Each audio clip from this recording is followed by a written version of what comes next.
pinakita na sa kanila ang resulta ng Odawara checkpoint at laking gulat nila nang makitang kasama ang pangalan ni Onoda sa listahan. Dahil doon ay inisip ni Kinjo na mahihirapan ng makasunod sa kanila si Onoda dahil mag-isa na lamang iyon, kaya sinabi nito kay Makishima na wala na silang ibang pagpipilian. Humingi rin ito ng pasensya pero para kay Makishima ay ayos lang iyon dahil handa naman siyang samahan ang kanyang mga katim hanggang sa tuktok. Gayunpaman, batid niya na nakakaramdam na sina Ima Izumi, Naruko, at Tadakoro ng panghihina dahil sa pagtutulong-tulong ng mga iyon kanina sa kapatagan. Idagdag pa ang mainit na sikat ng araw kaya pilit na nag-iisip si Makishima dahil siya lang ang nag-iisang climber ng team. Maya-maya pa ay sinabi na ni Makishima na magsisimula na sila at ipinaalam niya sa apat na mahaba-habang pag-akyat ang gagawin nila at wala silang pahinga doon. Ngunit biglang sinabi ni Naruko kay Kinjo na ayon sa resulta ay hindi naman nag-drop out o sumuko si Onoda, at kahit nasa hulihan umano iyon ay kaya niyong magpatuloy sabay tanong kung iiwanan na lang ba nila si Onoda. Dagdag pa nito na isang climber si Onoda at mas maganda na magkaroon sila ng dalawang climber kesa sa isa lang kaya magpahinga muna umano sila doon hanggang sa makahabol si Onoda sa kanila. Ngunit tumutol si Makishima sapagkat para na rin umanong sinabi ni Naruko na lahat na sila ay magpatupok sa apoy dahil may isa silang kasamahan na nasunog na, kaya ibig sabihin ay hindi nila kayang tulungan ang mga nawawala sa kanila. Tumugon si Naruko ag sinabing ang kapitan naman nila ang kinakausap niya pero para kay Kinjo ay mas alam ni Makishima ang pasikot-sikot sa kabundukan kaya pag-iisipan muna niya ang desisyon na gagawin niya. Muling nagsalita si Makishima at sinabing bilasan na lang nilang 5 at sabay-sabay nilang gawin ang lahat ng makakaya nila dahil may mas mahirap pa silang daang aakyatin. Hindi nagtagal ay naabutan na sila ng Hakone Academy kaya sinabi ni Makishima na hindi na ito ang panahon para pagtalunan ang bagay na yon. Doon ay hinamon ni Tudo si Makishima dahil makikipagpalit na umano ito mamaya kay Monami kaya pwede silang magkarera.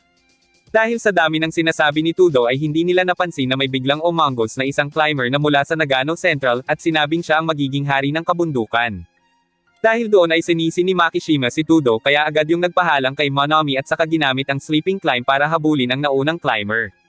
Tahimik siyang bumulusok nang hindi gumagawa ng kahit anong ingay para hindi malaman ng kalaban na malapit niya na itong abutin. At kapag dumating na ang oras na napansin na siya nito ay saka nito mapapagtanto na nauna na siya at iyon ang dahilan kung bakit umano siya binyansagang Sleeping Beauty. Sa muling pagpapantay nila sa daan ay sinabi ni Makishima na mas marami pa rin namang tumatawag kay Tudo na Forest Ninja pero para kay Tudo ay ayos lang iyon hanggat nagagawa niyang hominin si Makishima. Mula kasi noon ay palaging nagkakapantay ang mga record nila sa malalaking karera o maging sa mga individual na kompetisyon. Ibig sabihin kapag natupad umano ang hiling ni Tudo ay wala na siyang pakialam kahit tawagin pa siya na lampang ninja. Muling hinamon ni Tudo si Makishima at sinabing tapusin na nila doon sa Hakone ang pagpapataasan nila ng score.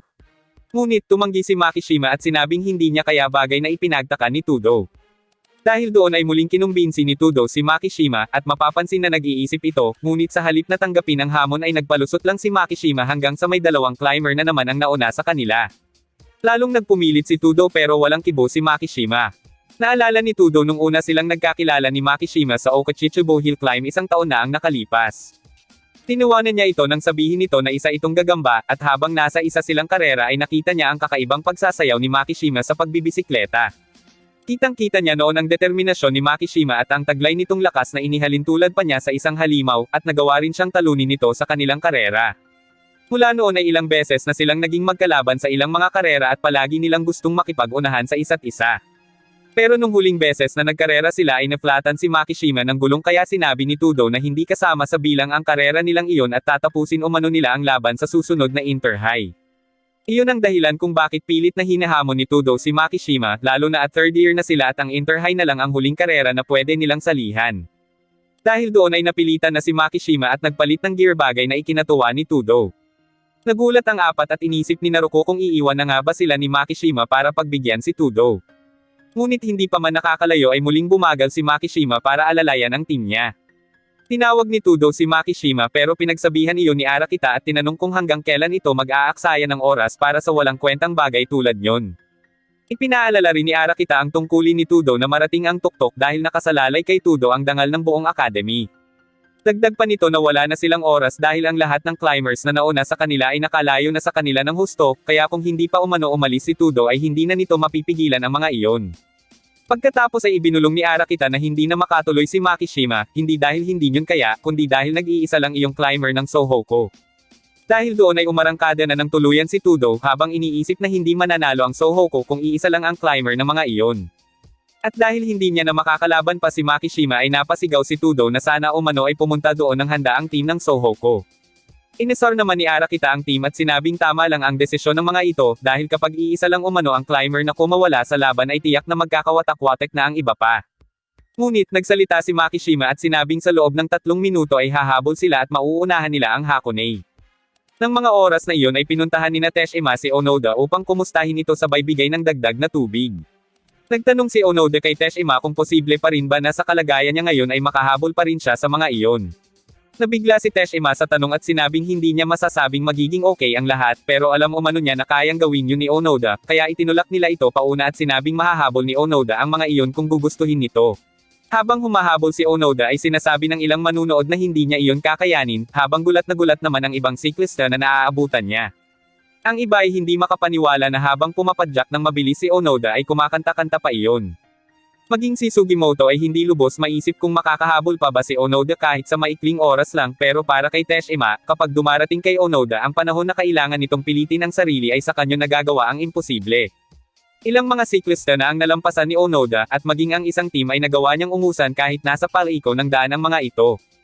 Samantala, hirap mapaniwalaan ni Arakita na makakahabol pa si Makishima dahil alam nito na nag-iisa na lang iyong climber sa team. Ngunit sinabi ni Makishima na parating na ang pangalawang climber ng Team Sohoko, dahil nangako umano iyon na gagawin nito ang nakaatas na tungkulin, at si Onoda ang klase ng tao na tumutupad sa binibitawang salita. Iniisip ni Arakita na nananaginip ng gising si Makishima dahil sa pagkakaalam nito ay nasa pinakakulelat na pwesto si Onoda, pero para sa team ng mga ito ay hindi pa rin sumusuko si Makishima dahil naniniwala ito na darating si Onoda. Muling nagsalita si Arakita at sinabing hindi na yun darating sapagkat may napakalaking harang sa likod nila. At dahil nasa Hakone sila kung saan makikitid ang daan,